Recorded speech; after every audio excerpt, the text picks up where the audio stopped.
Hello there, and welcome to the Stand for another exciting edition.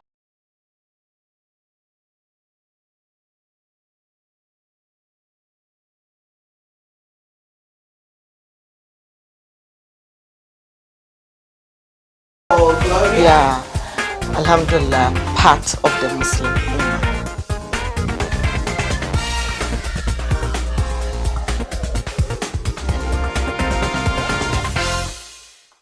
Oh, louder.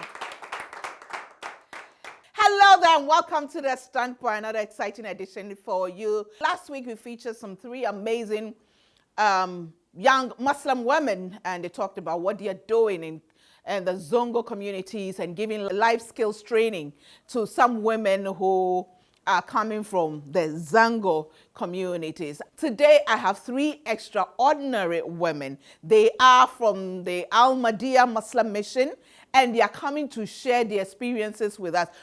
Two of them are engineers and the other one an accountant. But they are coming to share their experience to motivate and encourage young women out there that irrespective of where you're coming from, you can be an achiever. You can go whatever and you can do whatever you want to do so long as you put your mind to it. The standpoint, as I keep saying, is a holistic empowerment. It's not about religion. It's not about ethnicity. It's about every single woman and young person out there. So today, we will meet three amazing ladies from the Ahmadiyya Muslim mission. We take a break. When we come back, we get to meet them. But before that, let me say thank you to GTP for my clothes. This is Adepa Dumas. And my dress is by Bri Redra. Thank you so much to her. Makeup by @IAM_J Claude. And makeup product always by Note Cosmetics. We'll be back.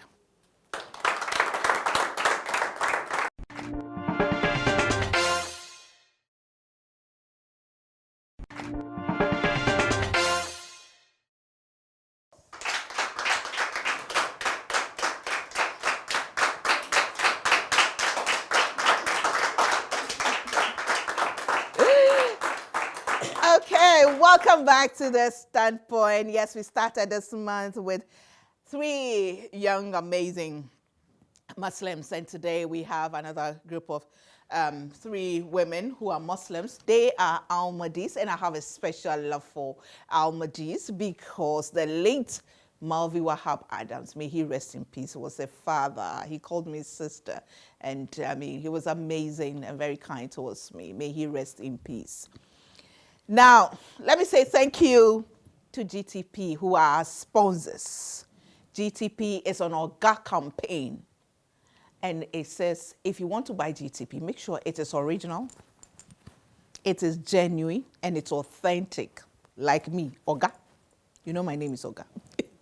Well, to make sure you're buying the right GTP, make sure you go to any of the accredited dealers across the country. You'll see it there, certificate, accredited, GTP accredited dealer is there. You buy from them, or you go to any wooden shop to go and buy it, or go online, www.buygtp.com. And we're also sponsored by Esteram Balloons and Accessories, everything balloons and accessories. They are the people to go to. Just call them wherever you are, and they'll be there. There are shops at Wager, at Chimota, East Legon. They are at on the Springtest Road near Palace Mall, and then Rollins Park at Mokola. Balloons are for all locations, so don't miss that. Now let me come, just in a hurry to talk to these amazing women. Let me come to the set and talk to them. The one right opposite me has been on the Standpoint before with her twin sister. We had a wonderful time. Today she's here alone, so I can handle her without her sister. And she is Ramat Buama Buache Wasim. She's a chartered accountant. Welcome back to the Standpoint. Thank you. I'm happy to be here. You know, I just sitting there remembering our first encounter, how we met, and how you get me to do my, with your pressure. Sorry. I will change. When? For the worst. I told you. Next to her, I have, Amatu Salam Edu, who is a software engineer. welcome to the Standpoint. Thank you. And next to Amatu Salam is engineer Aisha Nyantechua Edusei, who is an electrical engineer. Now, it seems all three of you are in an area that used to be considered as male-dominated. Sure. Male, and it's still male-dominated? Yeah, it is. Heavily male-dominated. Yes. First of all, when we say an Ahmadiyya woman, who is an Ahmadiyya woman? Because maybe that will help me understand how we ended up in the... Thank you. So you tell me. Thank you. To start with, Ahmadis, we are, alhamdulillah, part of the Muslim Ummah. We are a sect within the Muslim fraternity. The whole story started somewhere in India when the one who started the religion had claimed prophethood and Messiah, that he is the second coming of Christ. Okay. So to us, that's the promised Messiah, the Ahmadi, that we are all waiting for. We are shaped right from infancy, when you are a little girl. So for me, I see, in my eyes, I see Ahmadiyya as practicalizing the religion. Say that if you say that women have rights to certain things, it should be a daily basis. It should be part of the person's life. It should be part of the growing up. So the first point of call are your two parents, and they are the first executives or the first office bearers that you meet in your own home. Right. So your dressing, your career choices, how you even grow up and become the woman that you are, how you nurture your children, all these things are shaped through our workshop, our seminar, and the whole structure is designed to shape you, whether female or male. The beauty that I find in it is that the aspect of the woman was carefully couched. There's this three tripod. Okay. We have the women's group, which was the first of the groups to be formed. We have the male is divided into two, where we have the Is that the one that is celebrating its 100 years? All of us are celebrating 100 years in Ghana. Okay. But since we were the first, we are the women are celebrating. But the entire Jamaat is about 100 years in Ghana. Okay. So the women's group, which is the Lajna, then we have the Khodam, and they are the youth within the men. Then we have the older men, Ansarullah. Okay. So within these, we still have younger girls called Nasrat. So about 5 years, you are enrolled. So we have something like the Sunday schools. Yes. So within these structures, you're encouraged, you're trained, not only just in the Quran, we give you teachings in social, in moral lessons, in everything. So, and constantly we have, meetings, we have seminars, we have conferences from lower level, as in circuit level, regional level, national level, and we will have a global representation. We are across the globe, yes. Okay. So we coordinate our activities, and it's true guidance. Would you say, Engineer Aisha, would you say that the women's movement within the Ahmadiyya is a strong force to reckon with? Is it really part of the whole, attempt to empower women, part of the gender agenda, women empowerment? Is it really aggressively involved? Sure, it is. Yeah, look, I like the look on your face. Sure, it is. Okay. Okay, from my personal experience, it has really shaped me. It has helped me make a lot of decisions in my life, and it has also helped me endure a lot. No matter what happens in life, there is this saying, Alhamdulillah. So no matter what happens in life, had it not been the training I got from the Lajna or from Ahmadiyyats in general, I think I wouldn't be where I am now. Wow. Yeah, because life is full of up and downs. Of course. It's a journey. Yes, we've gone through a lot, up and down. And because of what I was trained with, I make life seem so easy, even to my peers. that at times they go like, hey, you are a very strong woman. Or you know. like you don't have problems. No, they know I have problems. That is it. They Yeah. know the problems I am going through. Okay. They know I have problems, but I always smile through it. And they go like, "You are a strong woman." Oh, but in my head, it's not like I'm a strong woman but it's what I believe in. Right. Because of That what I keeps believe going. in, everything that happens, Alhamdulillah, and I'm good to go. So it has really helped. Auntie Salam, you look like a 16-year-old. Yeah. I'm very old. Like times 2 of that. How was growing up for you? Okay, so growing up, I was with my parents, and then I lived in Tema. Oh, okay. Yes. So Which community? Community 8. You are kidding me. You lived do in you know Community me? 8? Yeah, No. I lived in Community 8. Really? That's where I grew up. You Road. Oh, okay. AI Road. Oh. Close to the Methodist Methodist Church. Yes. Wow. So I that's where I grew up, and then I attended GDA Media Basic School in Community 5, and I have friends there. So during school times, we would go to school, and then on weekends we had religious classes that we would attend. So these were the classes that they teach us how to recite the Quran, they teach us morals in life and all that. So throughout my childhood, I had friends that we were integrated in this kind of teachings and communities. Right. And then secondary school, I went to TI Mass in Kumasi. So you also do like evangelism kind of thing? Yeah,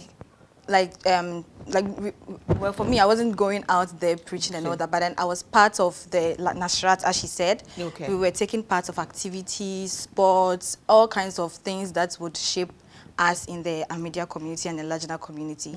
So secondary school too, I was actively involved in the Students Association, and then we had programs, conferences and all that. And then the structure of our programs are such that it's similar to, you know, conferences that are organized by corporate world and then other religions and all that. So we learned from childhood. Then university too, I was part of it and all that. So after school, I was also sort of a personal assistant to the Sadr, Hajia Hafsa Obusu. So she would, anytime there's a letter from maybe the Presbyterian church or any organization inviting the Lajna Imaila to take part of some activities, she would nominate me and other people. Sometimes I would write her speech for her, and then she would go through it and then go and present her speeches. So I was very much actively involved. It's just that currently my work is so stressful and busy, so I don't really involve myself that much. But I get the impression that Ahmadiyya is really strong on education. Yes, it is. So we are encouraged to go through the educational system. My father was very strict on me getting all the basic educational needs that I had, secondary school to the university, and then from there you would be allowed to take the decision. So I wasn't really forced on what to do in life and all that. After school, I was able to determine what I wanted to do, and then they supported me, and then I am where I am today. So once you allow yourself for the system to go through you, you will be brought up right, and then I'm sure you make right decisions with the religious teachings and then the societal impact that you get in the organization. Engineer, what's your educational background? Educational level? Master's degree. Master's degree. And you? I still have my first degree and a postgraduate diploma, so that's it. Okay. And I have a professional qualification, and I've done my accounting. I'm a chartered accountant, ICAG. Proud. I'm not UK type. Ghanaian. Okay. And currently, I'm doing a course in digital forensics and cybersecurity. But I did my first master's in oil and gas. Oh, you did your first master's in oil and gas, and you're doing your course in MSc, digital forensics and cybersecurity. What the coin? I'm just fascinated, and things are changing. Yeah. At first, when an auditor walks into an organization, you ask for books. Yeah. And you'll be going through it, taking it. But these days, we are all looking at computers. We are all the vice president is on it. Yeah. We are not looking at the digital space. So a time will come, we wouldn't need the one who is taking. We've even gone beyond the one who checks whether the software is working well. We are now looking at people who are able to look at a cyber attack. What if now we have a major critical infrastructure being controlled by the digital space? So what if someone just clicks a button and something happens in Akosumbo and the whole country shuts down? We need to start thinking about it. And these things are shaping and changing our world gradually. We are not seeing, it's like the way the climate change is happening. Yeah. By the time you realize we'll be having an avalanche, we'll be having mudslides, and that will be the work that will be facing off.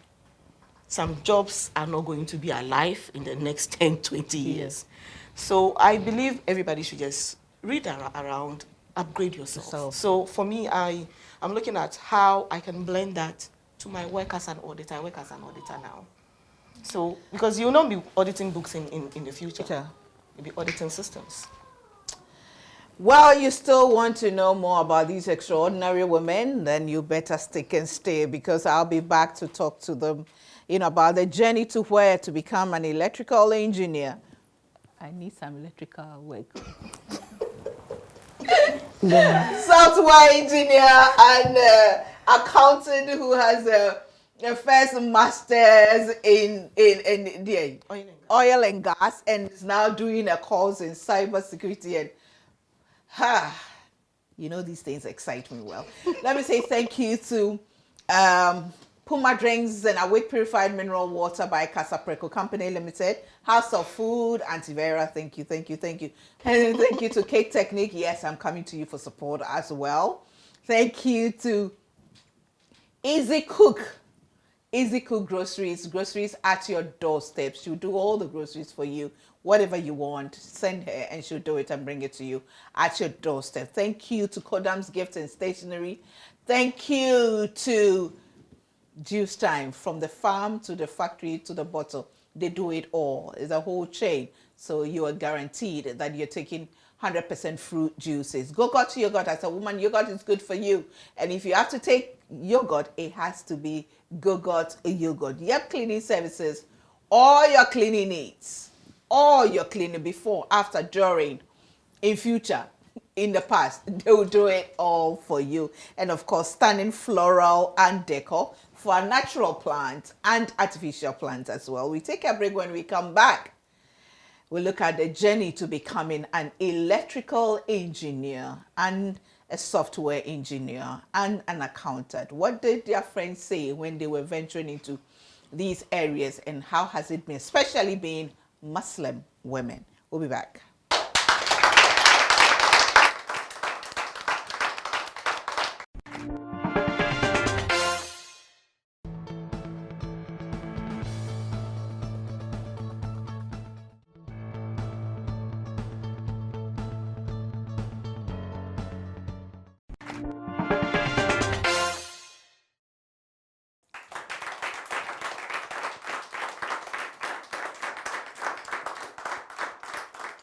Welcome back to the Standpoint. Thank you to GTP for my fabric. My dress is by Brie Redua, the one and only Brie Redua. Thank you so much. Makeup products, Note Cosmetics, and applied by @IAM_J Cloud. And I have engineer Aisha, I have Amatu Salam, and I have Ramat in the studio. Now, of all the profession, why electrical engineer? Is that what you set out? Was that your childhood dream? Kind of. Okay. It was my childhood dream though, because my dad used to beat me a lot. I would take his DVD, open it up.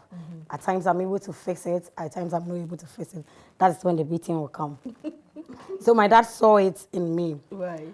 But after secondary school, I did science. After secondary school, I realized I have a fear, and I wanted to conquer that fear.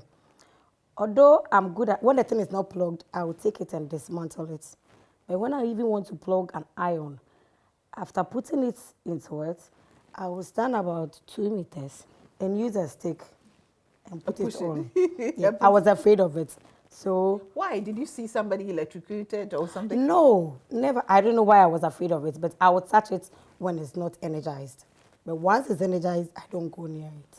So after secondary school, I decided, no, I'll be an electrical engineer. I have to conquer this fear.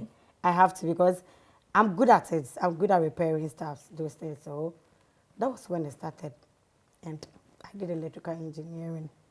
And after my first degree, I was emphasizing on, well, I say, I found it,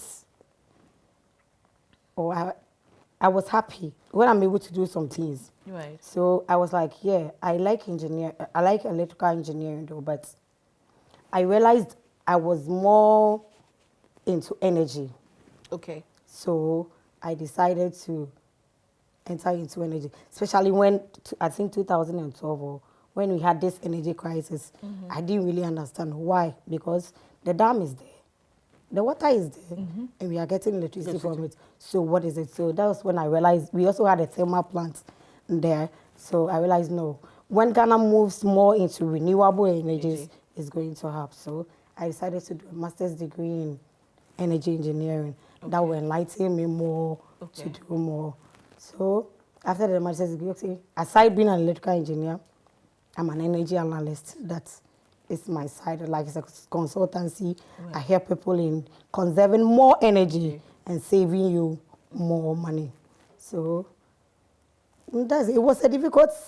I mean, I was just going to because- ask you the journey there, and I mean, I wonder how many women were in your class. And I've always been the only lady in my class. That's unfortunately, but I've always been the only lady in my class. I remember one class, a lecturer walked in, and he was and like, not just a lady, a Muslim lady yeah, with a your Muslim hijab on. lady. A lecturer walked in and he was like, why? Don't you have ladies here? And the guys were, oh, there is no lady. There is no lady. Sir, please, this one is not a woman. Because it was a board course, so he did not see me from first year. Yeah. Because he said, this one is not a woman. He has been able to live with us throughout to our third year, so he's not a woman. Sir, there is no lady in it. It was quite challenging because at times you don't feel comfortable. You know, women, we have some periods in our life. Yeah. At times, these mood swings, Yeah. the guys don't understand those things. Don't do this. That is what they will do to you at that point. And because they are always been guys, that's them. They will just do it to you. And you'll be in that mood that you don't want to be talked to, you don't want to be touched. That is when they will do it more. So it was quite challenging, but it was also fun. It was also fun. And I've been, even my master's degree, I was also the only lady in the class. So me being the only lady around guys, it's normal. In my lab, for instance, where I work right now, I'm the only lady. So Wow. it's normal now to me. Software. Is that how you started? No. How did you start? Okay, so I did sociology at University of Ghana. Okay. Sociology and information studies. Okay. So I hated reading courses, but I was doing the course. So in my final year, with the information studies course, there was one semester course where it was programming. So there was this lecturer from computer science department that came to teach us. And he was teaching us programming with writing on the board. And if you know about software, teaching programming, coding on the board is not something that is easily understood. But I had to pass the course, so I did it. And then there was this friend of mine who was a physics teacher, secondary school teacher at Takrade. So I would talk to him about it, and then he would encourage me because that was his part-time job as a software engineer. So it was interesting, even though it was on a board and I had not done computer science before. So he encouraged me to do it. And then after university, I went to do my national service at Bolga. So when I came back, the plan was to do a master's in computer science outside Ghana, but then I didn't get a chance to go. So I heard about an announcement for software engineering course at AITI, Kofi Annan. Yeah. So I went there, and then I took part in the aptitude tests, and then I was part of the people that were selected. We were just 19 people, 2 girls, and then I enrolled in the course in 2014. So when I joined, it was pretty practical. So the requirement was just your first degree. You didn't have to have a computer science degree. And then the lecturers there were really, really good. Okay. At that time, it was Dorothy Gordon. She was the director. Yeah, She really Dorothy. encouraged us. So my colleagues in the class were also very much helpful. I didn't know anything about computer science. I was going to say first. Wow. So after that, I mean, software engineering, the jobs were coming. So there was a job that they wanted software engineers.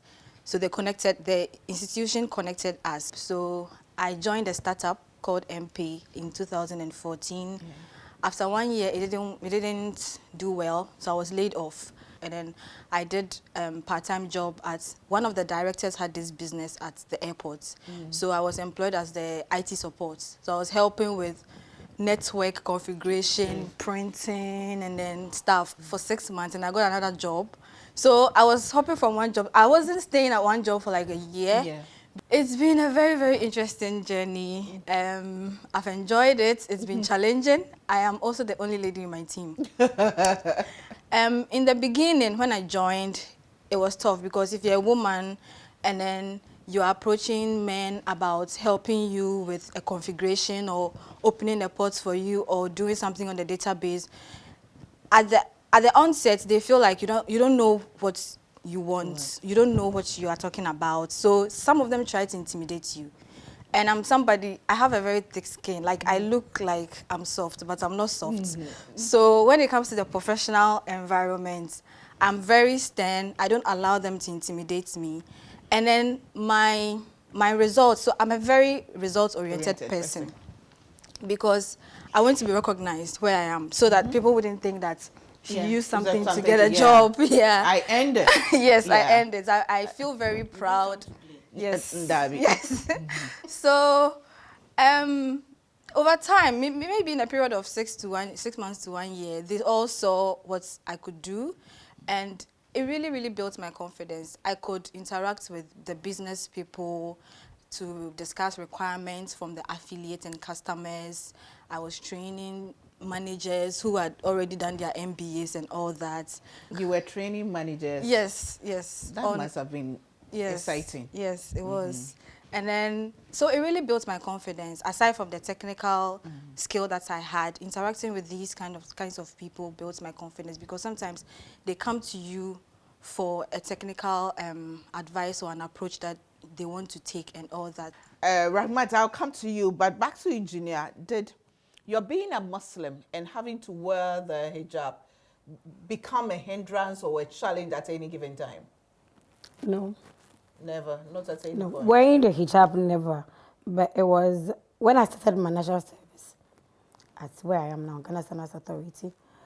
My then director, I think on a Friday, we pray on Fridays. On a Friday there, I asked permission to go to the mosque.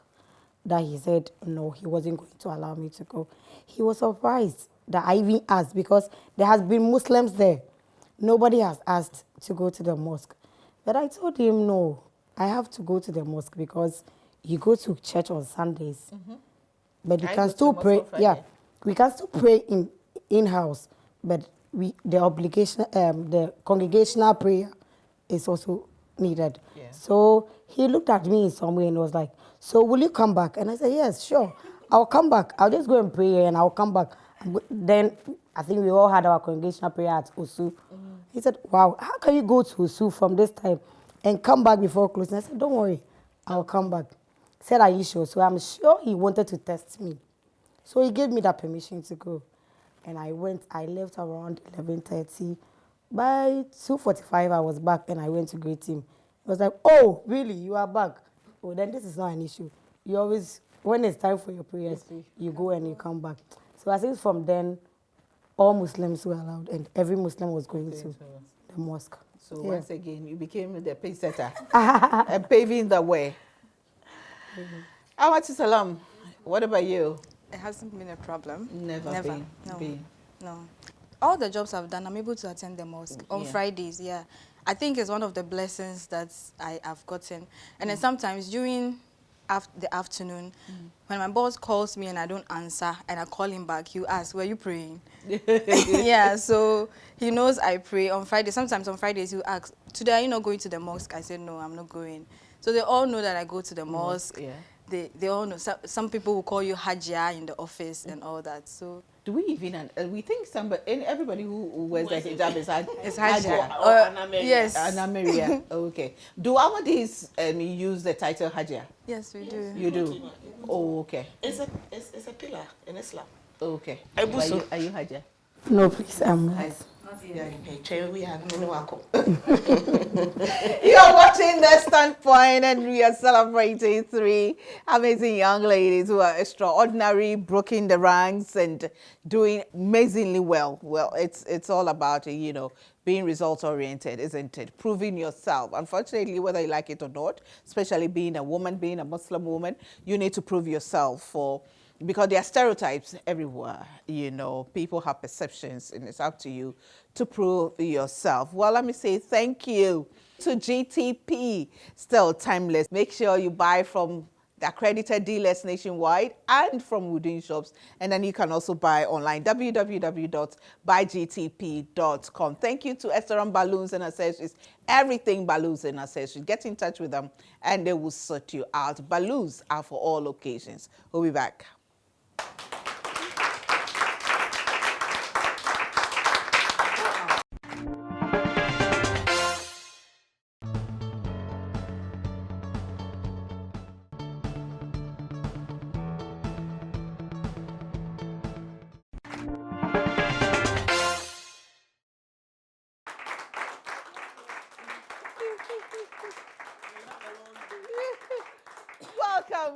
Welcome back to The Standpoint, where a lot goes on behind the scenes, right?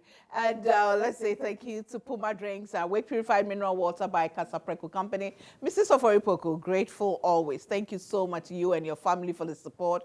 House of Food, Juice Time, Cake Technique, Yep Cleaning Services, Stunning Floral and Decor for our plants, you know, both natural and artificial. Easy Cook groceries at your doorstep. Thank you to Les Jumbo Aromatics. Yes, Aromatics. Thank you so much to all of them.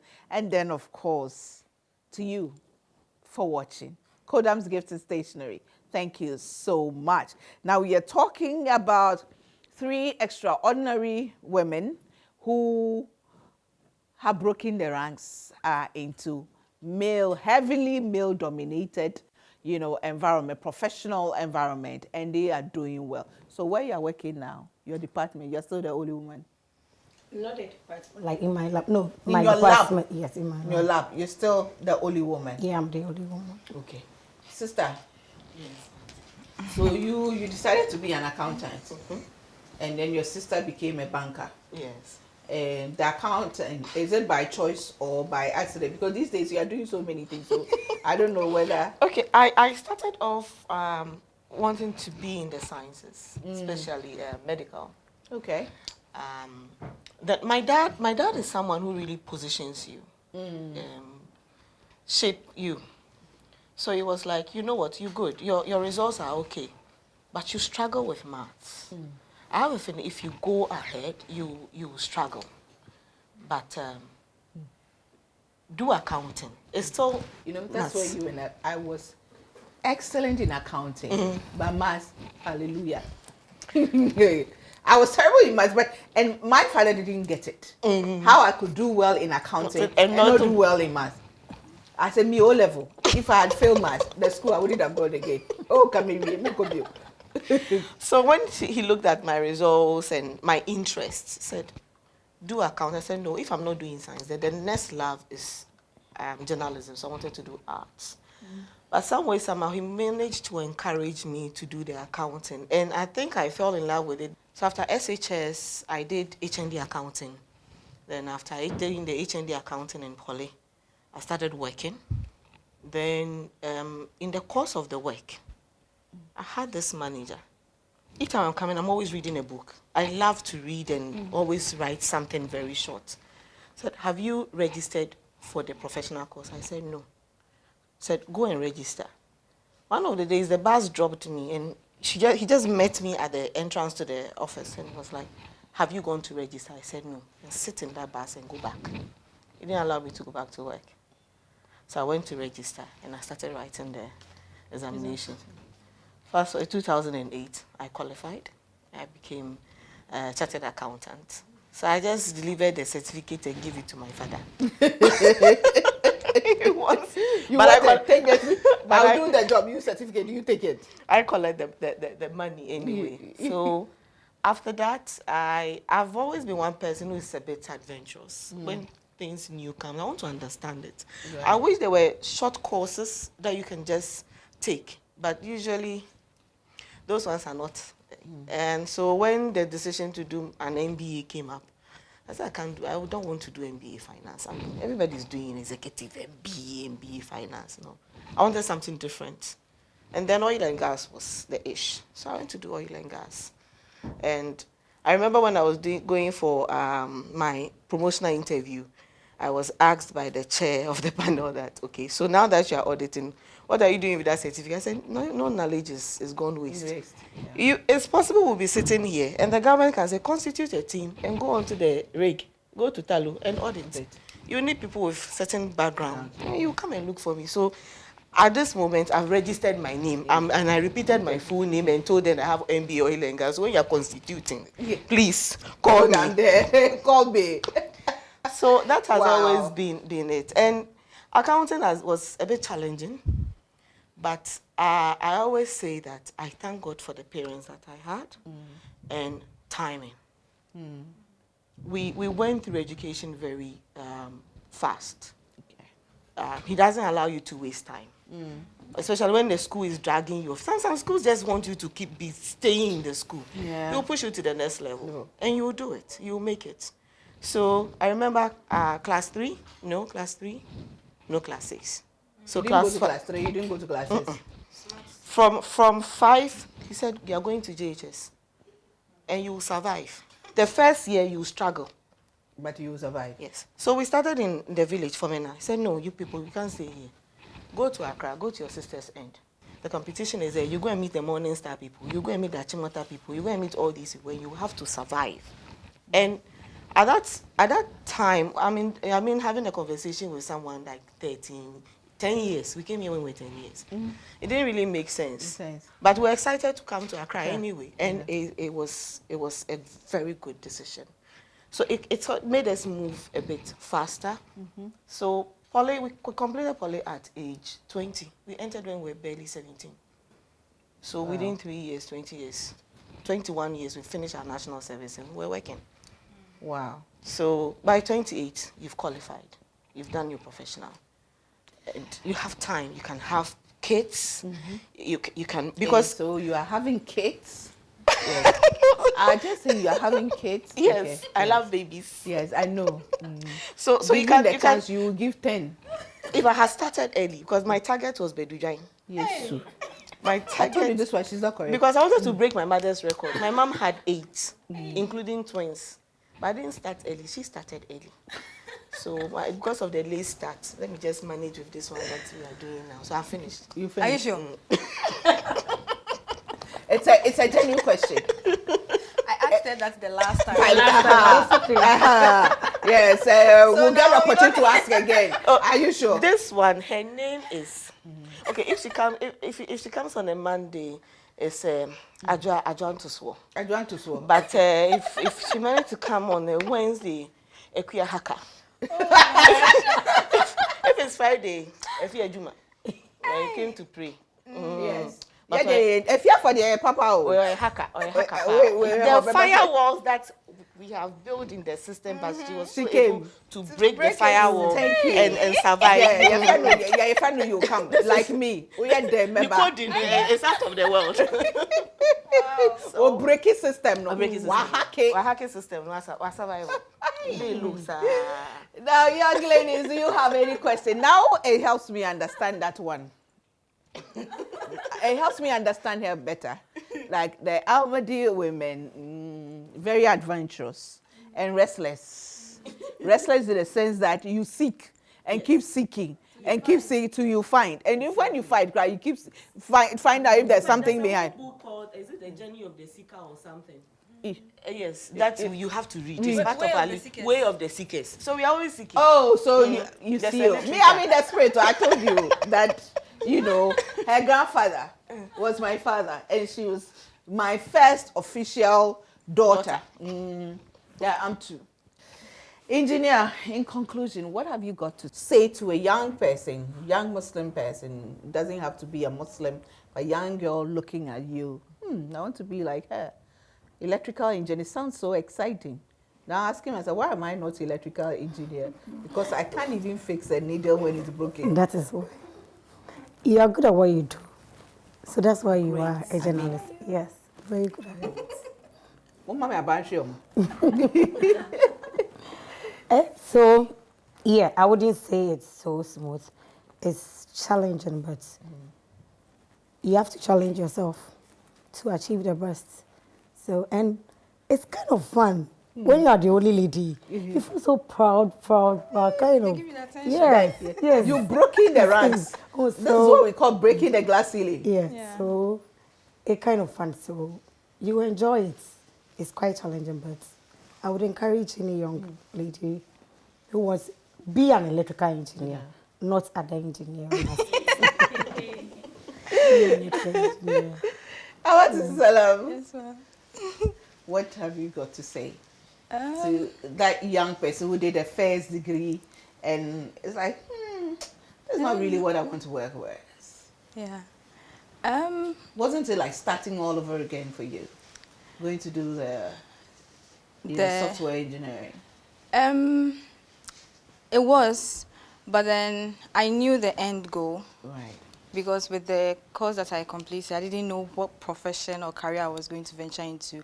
I had to maybe go into banking, or I don't like banking. So I knew the end goal. So I was like, okay, then this is the decision I want to make. And then I want to pursue it because I can see the end. So I would tell any young lady that they should research into different fields, what they are passionate about and what they want to achieve, and then position themselves in such a way that they live their life so that they don't have to depend on anybody. Right. Right? We all need people to help us in some areas or aspects, but always make the decision that, okay, so with this, with what I want to do, this is what I want to achieve, and then if things get so worse, I can survive and be self-sustainable. So whatever it is you want to do, if it is photography, seamstress, whatever, do it in such a way that you can survive on it and then you can see the end goal so that you pursue it to the end. And you keep adding value to yourself. And for you, it seems you have it all together. You have your marriage, you have your children, you have your profession, you have your craziness, you have your, you know... times two, you know. You seem to have managed it all together. There are, you know, young girls today who feel there's this perception that you can't have it all. Of course, you don't have it all, but most... It's not possible to have, you know, a home, a marriage. It's not possible, and have children, and have a good profession, and have a social life, and you know. What do you have to say to such a person watching you, a young lady? You know, and still manage to be extraordinary. You use the word extraordinary. Yeah. And you always have this thing that you say, that you are the woman with the super crazy faith in God. Some of us have stopped on one because we are following your footsteps. I would say grace. Yeah. Because I'm an agege Peking. I know, right? So I'm a retaining child.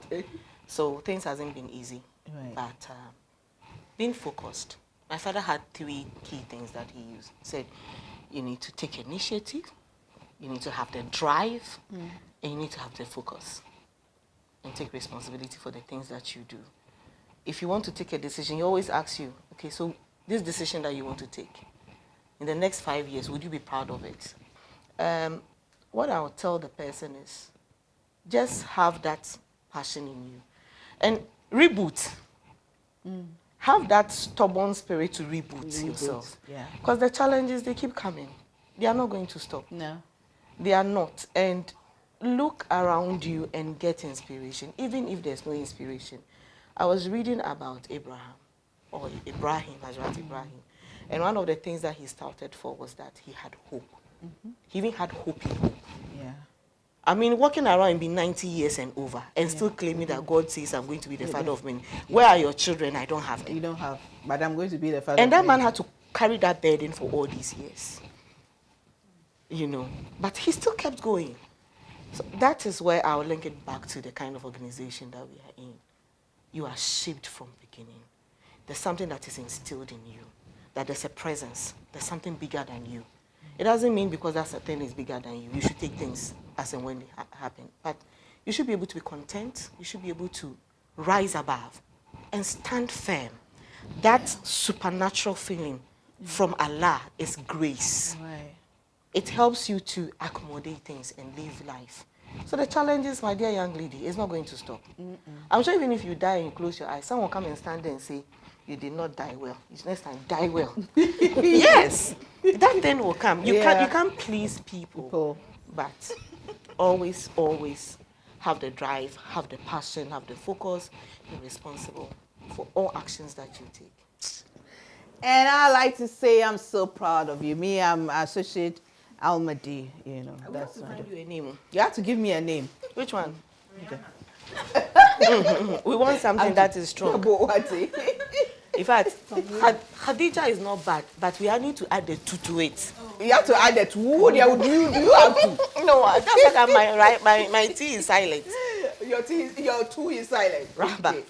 Well, we have this packages from you. This is from Les Jumbo Aromatics. It's for your room. Just to beautify your room. Matches your dress. You see, and then you have this makeup set from Note Cosmetics. Yeah, this one is for you. And then the same thing for you. Thank you. And then that, make sure I say my 2 dress, I'm in farmer. No. Hey, It does. hey. This one. Some of us, we have stubborn faith. You should have had that one. Right here. Let me see. Oh, you mean your Yours too. Yes. Hey. Wow. See, sister, she's checking her things already. Thank you so much. We are going. And then we have these groceries too. Thank From you. Easy Cook. It has carrots, you know, lettuce and all that in You there. live well. You can pass it on. Yeah. And then so this much. one is for you with the pineapple. God bless you. And then Thank the third one. I'm too today. What do you think? Ate?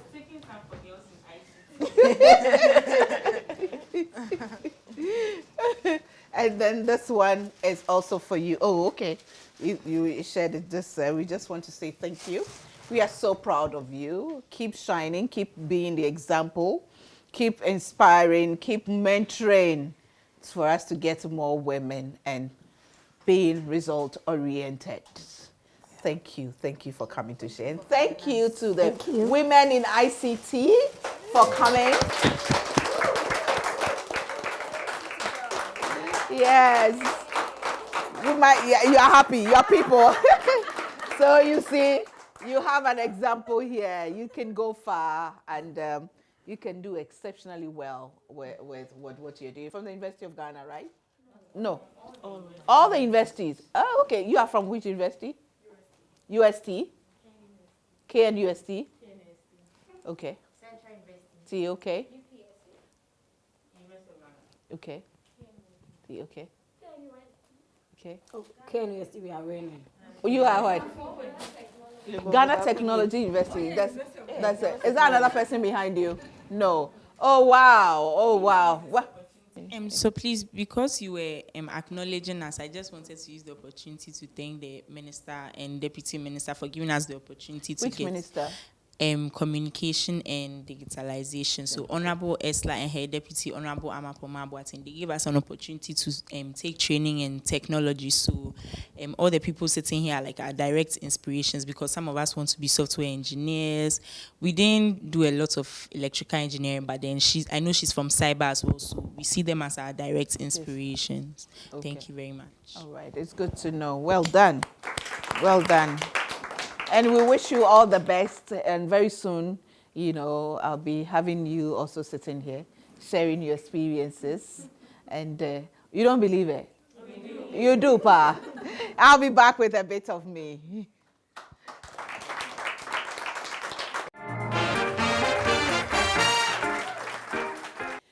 One of the worst sins, crimes you can commit against yourself is to self-stigmatize and put inhibitions on your capabilities and abilities. If you can dream it, you can achieve it. There is nothing, absolutely nothing, that when you put your mind to it, you can achieve it. You just need to stay focused. You need to work hard. You need to prove yourself. You need to keep improving upon yourself, adding value to yourself. You need to make sacrifices, and you'll make it. No job is easy to do. No. There's nothing like easy ride. Those who even tell you, oh, it's easy, listen, the sacrifice they have to make. How they have to kill their body, soul, and spirit to do the things, I'm talking about those who make ends meet in the negative way. They also have to. You have to choose what you want to do. Don't think something is just too difficult for you to achieve. Don't think somebody is luckier, quote unquote, than you.